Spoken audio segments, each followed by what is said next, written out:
जैसा कि आप सभी को मालूम है कि 15 अगस्त 1947 को सत्ता हस्तांतरण संधि करके और ब्रिटेन की सरकार चलाने का ठेका भारत के गद्दार नेताओं को दिया गया और उस समय ब्रिटेन की सरकार के द्वारा अपनी कंपनी भारतीय रिजर्व बैंक के नाम से स्थापित करके भारत के नागरिकों को जो रुपया दिया जाता था उस रुपये पर लिखा जाता था, I promise to the bearer on demand the sum of 100 rupees, 50 rupees, 10 rupees and 2 rupees. लेकिन भारत की सरकार ने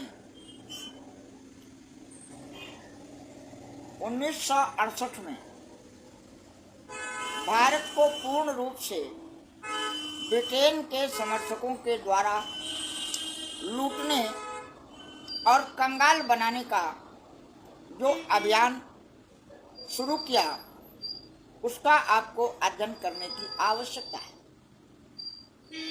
जब आप उसका अध्ययन करेंगे तो आपको पता लगेगा कि भारतवर्ष के अंदर लोकसभा और राज्यसभा में सभी पार्टियों के सांसदों की जो सेलेक्ट कमेटी बनाई गई उसकी रिपोर्ट लोकसभा में 12/8/1968 को प्रस्तुत की गई और 13/8/1968 को यह बिल पारित किए गए, जिसमें आपको मालूम होना चाहिए कि salary allowances and other amenities to member of the parliament ये निश्चित किया गया। इसके बाद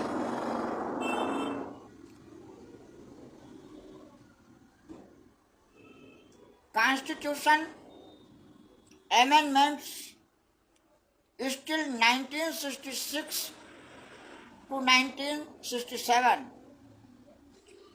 की रिपोर्ट 22/7/68 को प्रस्तुत की गई और इसके बाद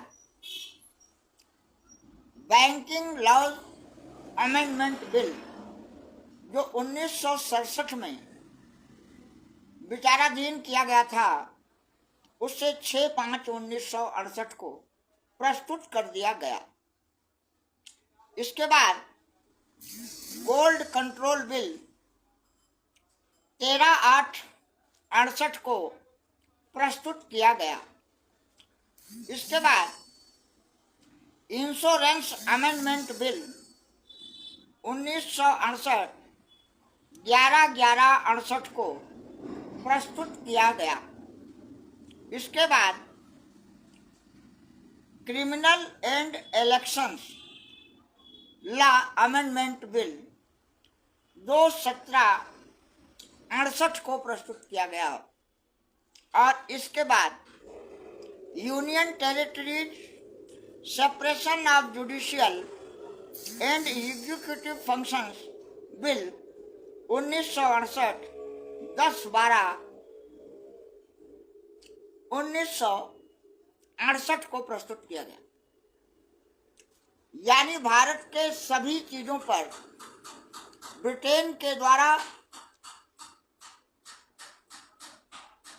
नियुक्त किए गए या ब्रिटेन के सभी समर्थकों के द्वारा भारत में मिली जुली राजनीति करने के लिए ये पूरा खाका आपके सामने रखा गया, जिसके ऊपर भारत की कोई राजनीतिक पार्टी कभी बात नहीं करती है, क्योंकि सारे राजनीतिक पार्टियों को अपना रजिस्ट्रेशन बचाने के लिए, क्योंकि 1861 का रजिस्ट्रेशन एक्ट है और उसी रजिस्ट्रेशन एक्ट के कानून के अंतर्गत भारत में ये राजनीतिक पार्टियां भारत को समाप्त करके ब्रिटेन और अमेरिका को पुष्ट करने के लिए काम करती चली आ रही है।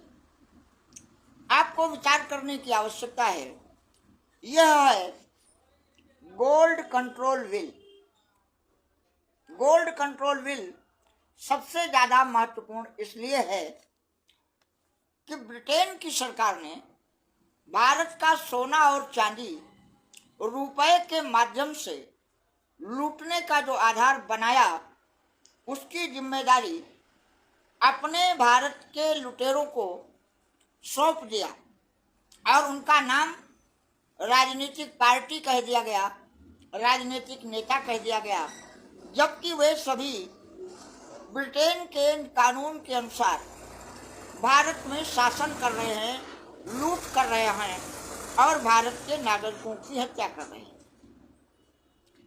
अभी आपने देखा कि सर डोमिनिक आइसक्विथ और जॉर्ज सोरोस के कार्यकर्ता ईवीएम मशीन से चुनाव लड़कर आपके सामने आए हैं, जबकि भारत की जनता 2006 से ईवीएम मशीन की अवैधानिक सरकार के विरोध में संघर्ष कर रही है।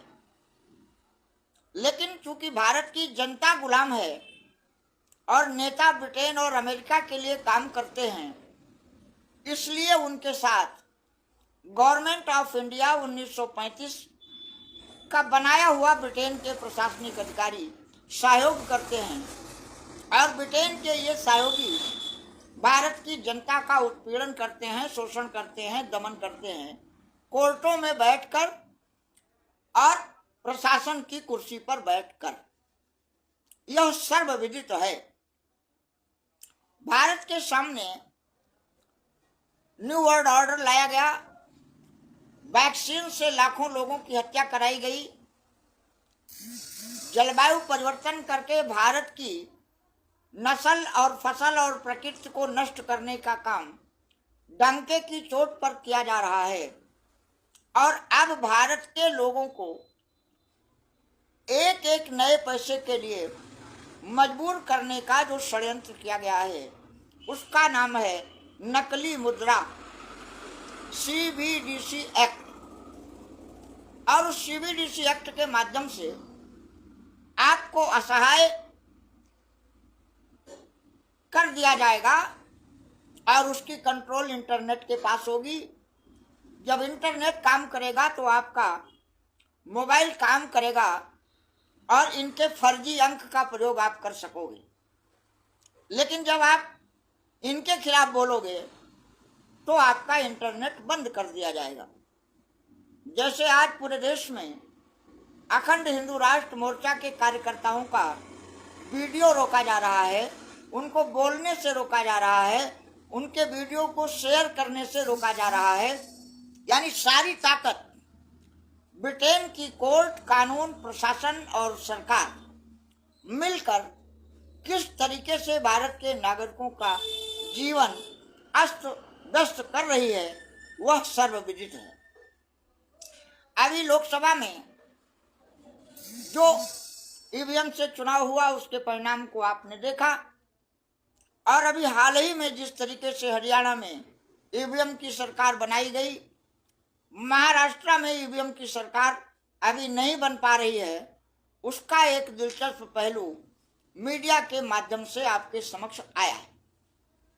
एक गांव है जहां पर 2000 मतदाता हैं, वहां पर 1900 वोट ईवीएम मशीन में डाले गए और ईवीएम मशीन ने वहां पर भारतीय जनता पार्टी के प्रत्याशी को वो वोट ट्रांसफर कर दिए।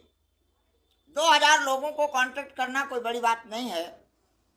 इसलिए शरद पवार के लोगों ने जब घर घर जाकर हर व्यक्ति से इस बात की जानकारी कर ली कि हमको सबसे ज़्यादा वोट देने वाले लोग हैं और हमारा कैंडिडेट हार गया है, तो उन्होंने ईवीएम मशीन का एक डेमो लोगों के सामने प्रस्तुत करने का कार्यक्रम आयोजित किया और ये निश्चित किया गया कि ईवीएम के द्वारा कैसे ब्रिटेन के गद्दार नेता भारत की जनता का वोट लूटकर शासन कर रहे हैं, कंगाल भारत में अब तबाही अभियान चलाने वाले हैं। तो आपको समाचार माध्यमों से पता चल गया होगा कि वहां पर ब्रिटेन के कानून से कार्य करने वाला ब्रिटेन का प्रशासन गांव वालों को मारकर भगा देता है। वहां पर बैलेट पेपर से परीक्षण करने की इजाजत ब्रिटेन का प्रशासन भारत में नहीं दे रहा है। यह बात हमारी समझ में आ जानी चाहिए।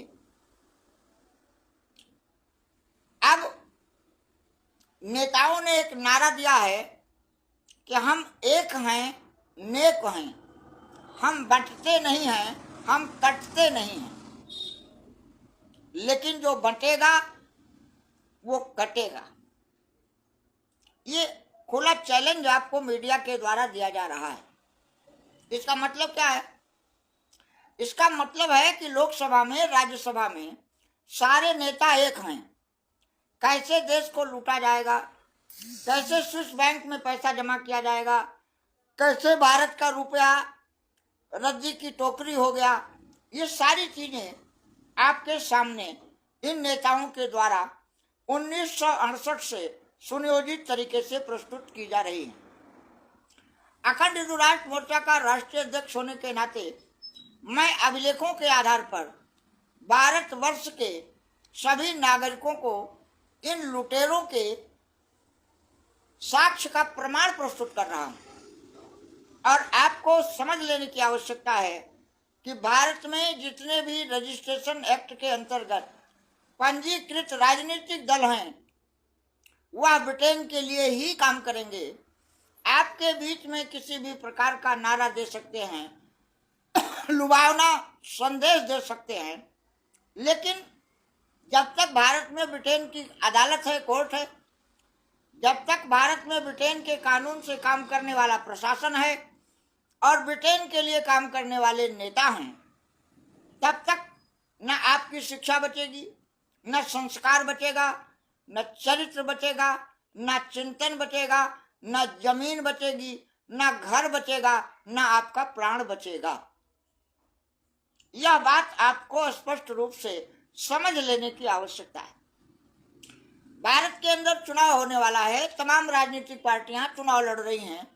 चुनाव हो जाने के बाद ये ईवीएम में धांधली हो गई, ईवीएम गड़बड़ हो गया, ईवीएम से ये हो गया, ईवीएम से वो हो गया, और उसके बाद सारे नेता मिल करके ये तय कर लेते हैं कि भाई जो ईवीएम से जीत कर आए हैं किसको कितनी सरकार दी जाएगी, सरकार के द्वारा कितनी सुविधाएं दी जाएंगी, कितने मंत्री बनाए जाएंगे, कितने लोगों को चेयरमैन बनाया जाएगा, कितने लोगों को ब्रिटेन के लिए काम करने का पूरा अवसर प्रदान किया जाएगा और उनके द्वारा जनता का उत्पीड़न, शोषण, दमन और हत्याएं की जाएंगी।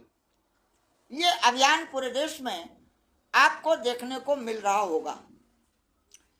नरेंद्र दामोदर दास मोदी के नेतृत्व में नेताओं ने कह दिया है कि ना हम बटेंगे ना कटेंगे। जनता बटी है और वो कटेगी। यह स्पष्ट संदेश आपको मिल चुका है। अब अगर आपको भारत में जीवित रहना है तो या तो इन नेताओं के खिलाफ आपको संगठित होकर के और इन्हें सत्ता से हटाने का संकल्प करना होगा, और या तो भारत के हर हिंदू मुसलमान को गाय और सूअर की मांस खाते हुए स्वाभिमान के साथ विभिन्न राजनीतिक पार्टियों का कार्यकर्ता बनकर झंडा उठाए रखना होगा। इसके अलावा कोई विकल्प आपके सामने अगर है तो आप हमारे संपर्क सूत्र 630 65 45 155 पर बता सकते हैं।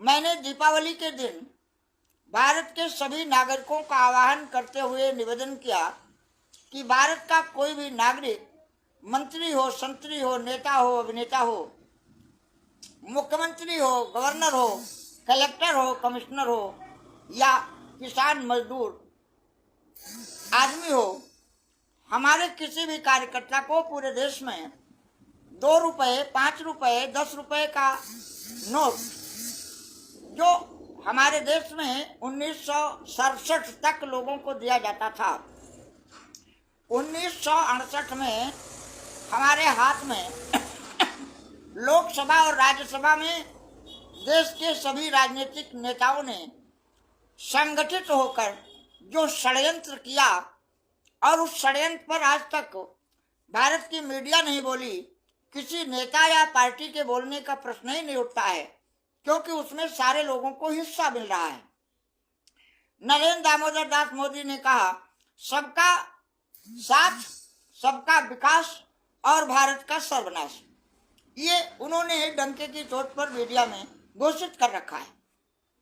अब जिनको भारत के अंदर रहना है उनको विचार करना होगा कि जिन लोगों के पास हाथ में केवल ब्रिटेन का गारंटी पत्र है, और वो गारंटी पत्र आज की तारीख में केवल आपका पड़ोसी नेपाल लेता है, और वो नेपाल पर पूरा चीन का कब्जा हो चुका है। उसके अलावा आपका रुपया, जो रुपया नहीं है, गारंटी पत्र है, कागज का टुकड़ा है, दुनिया का कोई देश नहीं लेता है। तो जिनके पास डॉलर नहीं है, जिनके पास पाउंड नहीं है, जिनके पास रियाल नहीं है, जो इसी गारंटी पत्र के आधार पर जीवित हैं, वो कहाँ भाग कर जाएंगे। और इसी के लिए सरकार के द्वारा CBDC एक्ट लाया जा रहा है और जलवायु परिवर्तन किया जा रहा है। और आपको धोखा देने के लिए भारत में तो अब सनातन धर्मी हिंदू वही होगा जो कोदंड राम की पूजा करेगा, जो गाय मछली और सुअर की मांस खाएगा। जैसे धीरेन्द्र शास्त्री आ गए, दीपांकर मिश्रा आ गए, देवकी नंदन ठाकुर आ गए, रामभद्राचार्य आ गए। तो ऐसे जो राक्षस हैं भगवा भेष में, अब ये अपने को हिंदू कह रहे हैं, सनातन धर्मी कह रहे हैं, और कोदंड राम की मूर्ति अयोध्या में लगवा करके पूरी दुनिया के सामने गाय मछली और सूअर का प्रसाद वितरित कर रहे हैं। तो अब आप आगे क्या करेंगे? और अगर सनातन धर्मी हिंदू धीरेन्द्र शास्त्री की तरह, देवकी नंदन ठाकुर की तरह, रामभद्राचार्य की तरह, या RSS के जो भी ईसाई और यहूदी हैं, RSS के सारे ईसाई और यहूदी भगवा भेष में आकर अपने को सनातन धर्मी हिंदू बता रहे हैं, और इनकी यात्रा में शामिल होने के लिए इंडोनेशिया से लोग आते हैं, श्रीलंका से लोग आते हैं, ब्राजील और अमेरिका, लंदन से लोग आते हैं, और आपको दिखाई देता है कि बड़ी भीड़ है। भीड़ तो है, लेकिन देश के नागरिकों की नहीं है, हिंदुओं की नहीं है। यह भीड़ ईसाइयों की है और यहूदियों की है। तो आगे क्या होगा? और इन्होंने एक खुला अभियान चला रखा है कि जो भी सरकार का विरोध करेगा, जो भी सरकार के अत्याचार का विरोध करेगा, उसको ब्रिटेन की पुलिस प्रशासन और कोर्ट के द्वारा समाप्त कर दिया जाएगा, उसे बोलने नहीं दिया जाएगा, उसे EVM मशीन की सरकार को मानना मजबूरी होगा। यह प्रमाण आपको अभी जल्द ही महाराष्ट्र से प्राप्त हो चुका है। अगर इसके बाद भी आपकी आंखें बंद हैं तो फिर आपकी मौत आ गई है। आपको भूख से ही मरना पड़ेगा, आपको गाय मछली और सूअर की मांस ही खाना पड़ेगा, तभी आप सनातन धर्मी रह सकते हो। और भारत का हर हिंदू मुसलमान गाय और सूअर की मांस खाने को मजबूर किया जा चुका है। भारत की बाजारों में, सारे उत्पादों में इन देश के लुटेरों ने 1968 से आज तक षड्यंत्र करके आपके मुंह में गाय और सूअर की चर्बी डालने का काम कर रहे हैं, क्योंकि ये सभी ब्रिटेन के द्वारा पोषित किए गए हैं। पूरी दुनिया को पता है कि ब्रिटेन की सरकार का विरोध करने का कारण केवल गाय और सूअर की चर्बी लगी हुई कारतूस को मुंह से खींचने का था। और गाय और सूअर की चर्बी के विरोध में भारत के लोगों ने अपना बलिदान करते हुए भारत माता को अंग्रेजों के सीनों में गोलियां दागते हुए आजाद करा लिया। 21 अक्टूबर 1943 को भारत आजाद हो गया। 15 अगस्त 1947 को ट्रांसफर ऑफ पावर एग्रीमेंट के माध्यम से ब्रिटेन की कोर्ट, कानून, प्रशासन और सरकार ने काम करना शुरू कर दिया। और जेपीसी नामक एक कमेटी जो बनाई जाती है लोकसभा और राज्यसभा में, वह सभी राजनीतिक दलों का प्रतिनिधित्व करती है और वो सभी राजनीतिक दलों का एक संयुक्त एजेंडा का प्रमाण हमने आपको प्रस्तुत किया कि ये जो बिल 1968 में पारित किए गए, क्या आज तक इन बिलों के ऊपर भारत की राज्यसभा में, भारत की लोकसभा में या किसी सामान्य मीटिंग में भारत के किसी राजनीतिक दल के नेता ने उद्घोष किया? नहीं किया। क्यों नहीं किया? क्योंकि इन्हें व्यक्तिगत सुविधा चाहिए, इनके रिश्तेदारों को सुविधा चाहिए, इनके परिचितों को सुविधा चाहिए और इनको अपनी माँ बहन बेटियों की इज्जत नहीं चाहिए। प्रमोशन लेना है तो ऊपर बैठा हुआ जो अंग्रेज है, ईसाई है, वहाँ पर ये उसको प्रस्तुत करके अपना प्रमोशन कराते हैं। तो जिसको अपने ही परिवार की इज्जत बेच करके प्रमोशन कराना है, वह भारत की देश की महिलाओं को सम्मान से जीने देगा क्या? और महिलाओं का सम्मान और शील हरण करने के लिए 1968 से आज तक ब्रिटेन के द्वारा स्थापित किए गए बैंक और फाइनेंस कंपनियां लोन बांट करके फर्जी कागज के टुकड़े को कागज पर लिख करके लोन बता रही हैं और आपके ऊपर टैक्स लगाकर 777 मिलीग्राम सोने के हिसाब से हर गारंटी पत्र की कीमत वसूल रहे हैं और उसके लिए इन्होंने गोल्ड कंट्रोल बिल लोकसभा और राज्यसभा में 12 और 13 8 1968 में पारित कर दिया है। क्या आपको भारत की किसी मीडिया चैनल के द्वारा यह वक्तव्य दिखाया जाएगा? नहीं दिखाया जाएगा।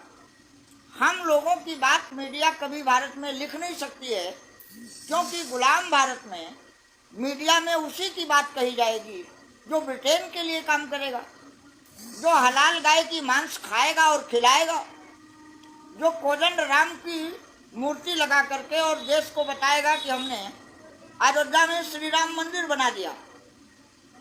तो ऐसे ईसाई और यहूदियों के द्वारा मीडिया प्रचार करेगी और आप गाय और सुअर की मांस खाते हुए भी सनातन धर्मी हिंदू बने रहेंगे। यह आपको अपने हृदय में विचार करने की आवश्यकता है और अगर आपने इस पर विचार नहीं किया और इन राक्षसों के खिलाफ आप अपने घरों से नहीं निकले, तो जल्द ही आपके ऊपर लॉकडाउन लगने वाला है। वायरल का षड्यंत्र हरियाणा के शिक्षा मंत्री के द्वारा शुरू कर दिया गया है और देश की सरकार को इंटेलिजेंस के द्वारा ये पता लग चुका है कि ईवीएम मशीन से चुने गए नेताओं को भारत का बच्चा बच्चा नेता मानने को तैयार नहीं है। भारत का हर नागरिक इन देश के लुटेरे गद्दार षड्यंत्रकारियों के खिलाफ संगठित हो रहा है और उस संगठन शक्ति को छिन्न भिन्न करने के लिए ये आपके ऊपर लॉकडाउन जैसा षड्यंत्र करने ही जा रहे हैं। आपको अपने हृदय में गंभीरता से विचार करना होगा, चिंतन करना होगा, जागना होगा और संगठित होना होगा तथा भारत माता को, गौ माता को, भारत के गरीब मजदूर किसानों को, हिंदुओं को, मुसलमानों को संगठित होकर के और भारत को आज़ाद कराना होगा। ब्रिटेन और अमेरिका के दलालों को, ब्रिटेन की कोर्ट, कानून, प्रशासन की व्यवस्था को समाप्त करके और सनातन सरकार के द्वारा भारत का संचालन करना होगा। भारत की सभी संस्थाएं मानवीय आधार पर, मानवाधिकार की सीमा में रहकर ईश्वर, जीव और प्रकृति के सिद्धांत पर न्याय व्यवस्था, शिक्षा व्यवस्था, उद्योग धंधे और भारत के नागरिकों का चरित्र चिंतन और संस्कार सुरक्षित करना होगा, तभी इन आसुरी शक्तियों का अंत होगा और सनातन धर्म के आधार पर भारतवर्ष के अंदर श्री राम जन्मभूमि पर कोदंड राम के अतिरिक्त मर्यादा पुरुषोत्तम भगवान राम, उनके वामांग में माता जानकी, उनके बगल में लक्ष्मण और उनके साथ धर्म के अवतार भरत और शत्रुओं का नाश करने वाले शत्रुघ्न जी, ऐसे भव्य श्री राम मंदिर के निर्माण का कार्यक्रम चालू किया गया है। अखंड हिंदू राष्ट्र मोर्चा के कार्यकर्ता अयोध्या जी में श्री राम मंदिर के निर्माण का कार्य पूरा करने के लिए कटिबद्ध हैं और हर स्तर से आवश्यकता पड़ेगी तो अपना बलिदान करते हुए भी इस असुर राज्य को समाप्त करके और राम राज्य की स्थापना करेंगे।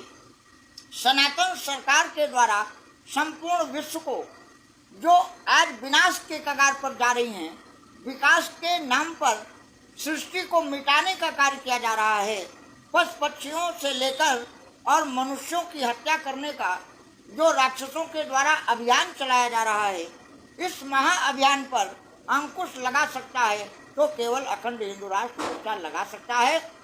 अगर आप हमारे वीडियो से सहमत हैं तो वीडियो को शेयर करें, लाइक करें और अपने मोबाइल से हमारे संपर्क सूत्र 630 65 45 155 पर बताएं कि भारत के हर हिंदू मुसलमान को गाय और सूअर की मांस खा करके धर्मनिरपेक्ष सरकार चलाना है या स्वधर्म की रक्षा करते हुए अपने सीमा में मजहब और पंथ का पालन करते हुए सनातन धर्म के आधार पर संपूर्ण विश्व के कल्याण का मार्ग प्रशस्त करना है।